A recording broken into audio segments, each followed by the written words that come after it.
Presiden Prabowo menjadi salah satu pemimpin negara yang berpidato di konferensi tingkat tinggi PBB untuk mewujudkan perdamaian di Palestina. Presiden Prabowo menekankan kembali bahwa Indonesia mendukung Palestina dan solusi dua negara untuk perdamaian di wilayah Palestina dan Israel.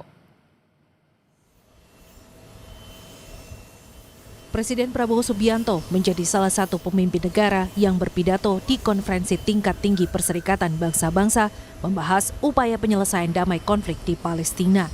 Dalam pidatonya, Presiden Prabowo kembali menegaskan posisi Indonesia yang konsisten mendukung Palestina. Indonesia mendorong solusi dua negara sebagai jalan menuju perdamaian di wilayah Palestina dan Israel. The ongoing unbearable tragedy in Gaza.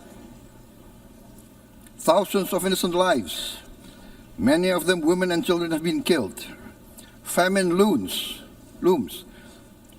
Human catastrophe is unfolding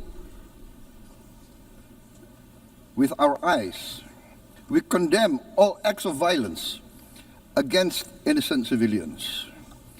Therefore, it is today with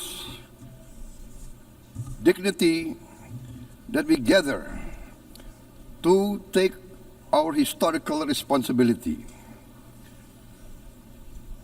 This responsibility speaks not only to the fate of Palestine, but also to the future of Israel, and also the very credibility of the United Nations.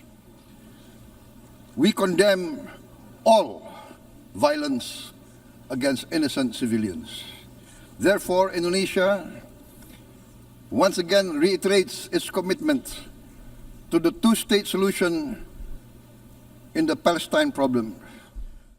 Seusai forum tingkat tinggi itu, Presiden Prabowo dijadwalkan berbicara di sesi debat umum sidang Majelis Umum PBB ke-80 di Markas Besar PBB, New York, Amerika Serikat.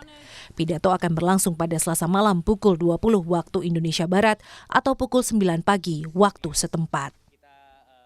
Sidang umum PBB tahun ini menjadi momentum penting bagi Indonesia untuk menegaskan peran aktif di panggung diplomasi internasional setelah 10 tahun Presiden Indonesia absen berpidato langsung di forum PBB.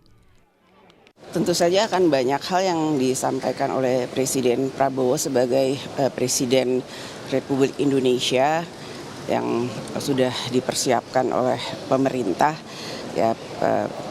Mungkin salah satunya yaitu terkait dengan isu Palestina. Saya juga belum tahu apa yang akan beliau sampaikan, namun ini merupakan pidato Presiden Republik Indonesia yang ditunggu-tunggu setelah hampir 10 tahun tidak ada Presiden Indonesia yang hadir di sidang PBB.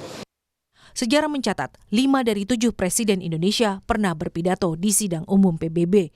Mulai dari Bung Karno dengan pidato monumental To Build the World Anew pada tahun 1960, hingga Presiden Susilo Bambang Yudhoyono yang aktif hadir sepanjang masa pemerintahannya. Sementara itu, Presiden Joko Widodo menyampaikan pidato secara virtual pada masa pandemi COVID-19.